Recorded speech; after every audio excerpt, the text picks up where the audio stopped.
What, Jake? You play Lifeline? Huh? Yeah. You want to see me play Lifeline? I haven't seen you play Lifeline in forever. You're sorry. I- Jake doesn't even know how to play Lifeline. oh god.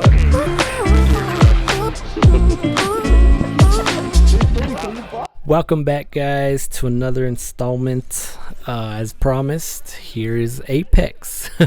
Ready to go. I'm not gonna lie, guys, right off the bat, this is a very patient and slow paced game to me. A lot more tactical, a lot more analyzing and thinking to what's going on in every situation. Definitely different from Call of Duty. I'm used to just going in there and rushing, and it's helped me be patient. Very, very patient. As you know, my boy Jake, who I'm about to introduce in a sec, will tell you, sometimes I go out there a little too crazy, but it's my Call of Duty nature, man. I just want to rush. So here I'm playing as Bloodhound, who I think is a nice mix of, doing scans and also being able to rush with his ultimate. I play very tactical, as you're going to see. It's not too much about my kills, because I think I only get like one, but it's about playing very smart, only pushing as a team. Don't push by yourself, I've learned. Yeah, I'm liking it. I'm liking it a lot, and it's all thanks to my man Jake here. As you heard in the intro clip, Lifeline is one of those OG characters I didn't even think he paid attention to, but he knows how to play Lifeline. He plays very well with her, and that's why I like to introduce Jake. He's the one that, man, carrying me right now through this game. He's played this game since the beginning, max ranked already, really good. And I will leave his channel in the description below.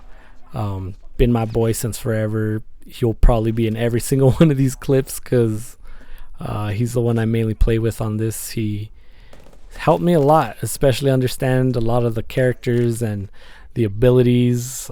Back in the day when I was still asking about attachments, came a long way. But yeah, shout out to my boy Jake de Saint Fee. Link in the description below. Appreciate that if you go give him a like and a follow or a subscribe. And then so on to the big topic of today's video, which is Gran Turismo 7.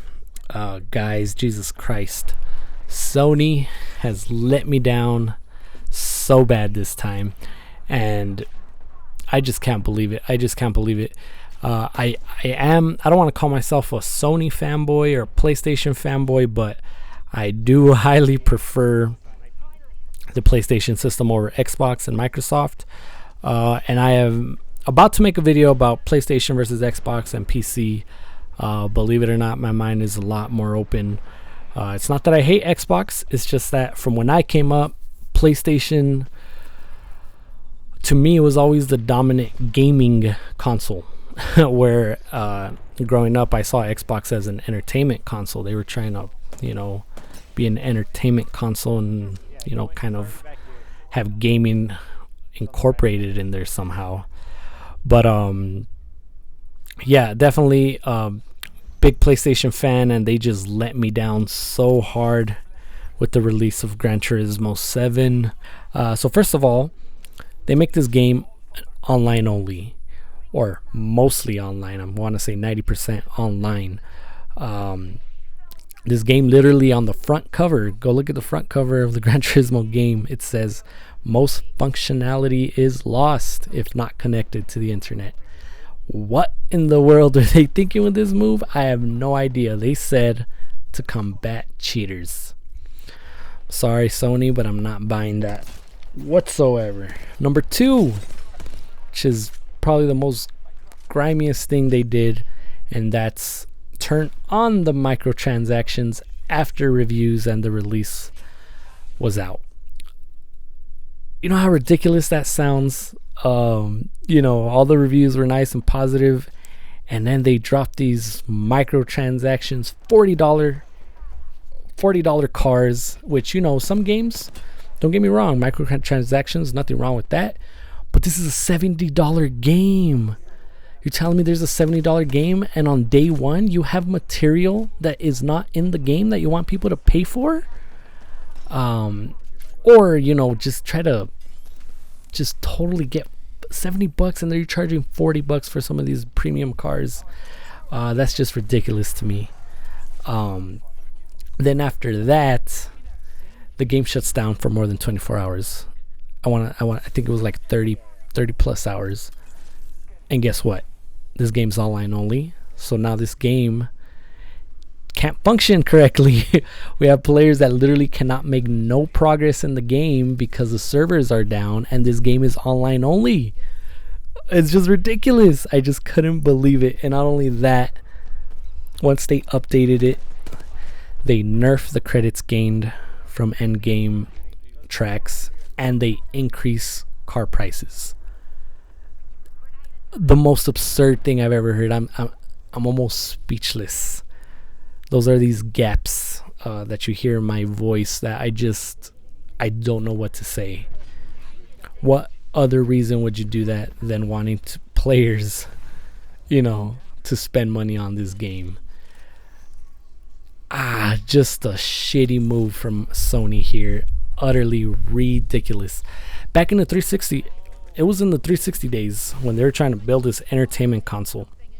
They were forcing the Kinect, the Xbox Kinect. They wanted you to buy that with the console no matter what, and they wanted you to always be online, which is ridiculous. Fell into Sony's hands whether they were planning on doing it or not. They openly came out and said, PlayStation Move, you don't need to buy that. That's a separate accessory. You want to play offline? We are not going to require online connectivity for you to play our system. You know, simple stuff. You know, back then when they didn't want you to share games, I know that's different, but these are moves that Xbox was trying to implement, and you know, gamers didn't let them get away with it. They called them out, and that's why I'm calling out Sony too. And this isn't the first thing. This is probably the last straw in a long line of things Sony's been doing wrong recently. They tried to shut down the PS3 and PSP servers, and you know, a lot of people, you know, you would think wouldn't care. There was an outcry, an outrage for these servers. But a lot of people still play and game on their PS3s. They do play on the PSPs, especially on the handhelds. That one actually does have a big fan base, and they reverted their decision. Next thing you know, they wanted to nickel and dime you by charging a freaking Horizon upgrade, $10, PS4 to PS5. And you know, the fans were genuinely upset. Like most all these games, you know, had free upgrades. That, you know, that's kind of like the thing while you're transitioning to PS5, especially when the PS5 isn't even fully available to everybody, you know, and you still want to charge $10 on top of that. I understand games like Ghost of Tsushima, who had a little added on content, you know, that they added to the story, a new island. Okay, that's new developed content, right? And I remember back in the Destiny days, you know, and this is the biggest problem probably with these microtransactions in DLC. I'll probably cover this in another video later on, but definitely is, you know, these developers make games with a certain amount of content, right? And sometimes this content is excluded to later be provided as DLC. Very shady practices. Destiny was caught doing it, literally in the game files, DLC that came in later. That was hidden right until the DLC was released. Ridiculous things like that, and I just don't want them to fall in that same, you know, that same path. Sony's been messing up lately, and I'm not afraid to call them out. This is some utter ridiculousness. I just had to put that out there. I'm still gonna make another video on PS5 or PlayStation versus Xbox versus PC. And believe me, it's not there is no winner here. Everybody, if you're a gamer, you'll have one of those three. and I'm not against any of them. I'm for all of them. Each one of them has their perks, but you know, being a PlayStation fan since a little kid, I had to call him out on this. So thank you for listening. Subscribe to my boy Jake, link is in the description. All the Apex gameplay you want. Peace out.